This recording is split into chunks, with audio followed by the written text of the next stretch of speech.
on a tragedy involving a golf team, a collegiate golf team from New Mexico. Their van was involved in a deadly crash early this morning, killing several people on board, including a collegiate golfer from Westminster.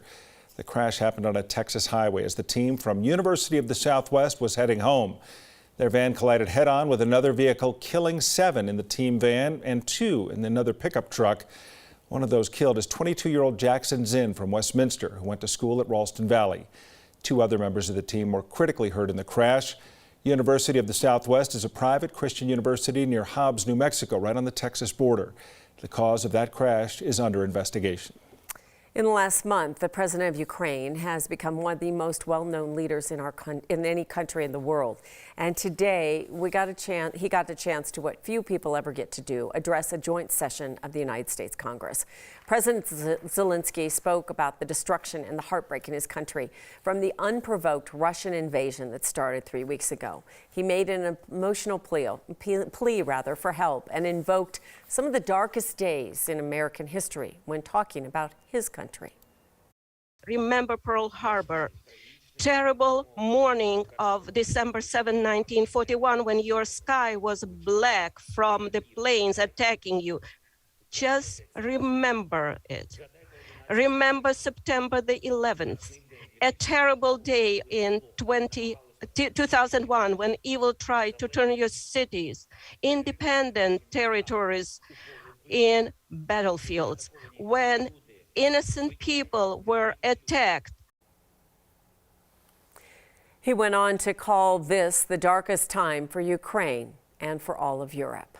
NBC's Lester Holt will also have an exclusive interview with the Ukrainian president. You can see it and get all the latest updates on President Biden referring to Vladimir Putin as a war criminal. That's all coming up at 5:30 on Nightly News.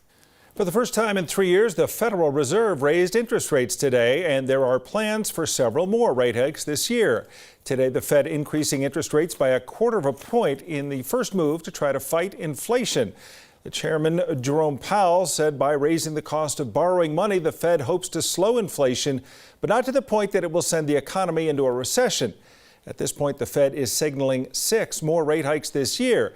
That means as 2022 goes on, interest will go up on things like mortgages and car loans, along with credit card balances.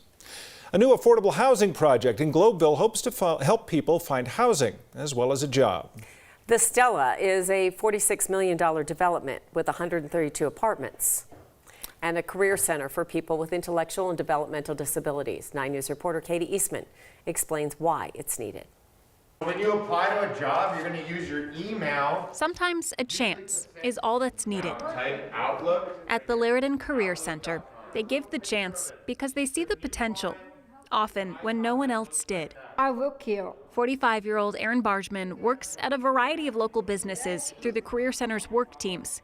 She likes Coors Field. I'm sweet, making money. The employment rates for those with disabilities are among the lowest of any cohort group.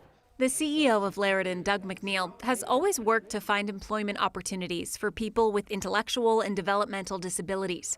But in 2016, he started working on an even bigger project. If people don't have housing, it's hard to get anything done. The population Laridan serves needed affordable housing. So 2 years ago, they partnered with Gorman and Company, an affordable housing developer, and built the first apartment complex.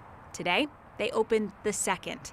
In all, there are 223 units. The rents are going from $1,200 for like a 1-bedroom all the way up to about $1,600 for a 3-bedroom. To solve Denver's gap in affordable housing, Gorman and Company says the city would need 50,000 more affordable units. Laridan hopes others think about the chance they could give, too. Katie Eastman, 9 News. The nonprofit CEO says he's already eyeing vacant lots across the highway from their campus. He'd like to build 200 more units. The application process to live in these units can take months, but Laridan expects the complex to be filled by the summer.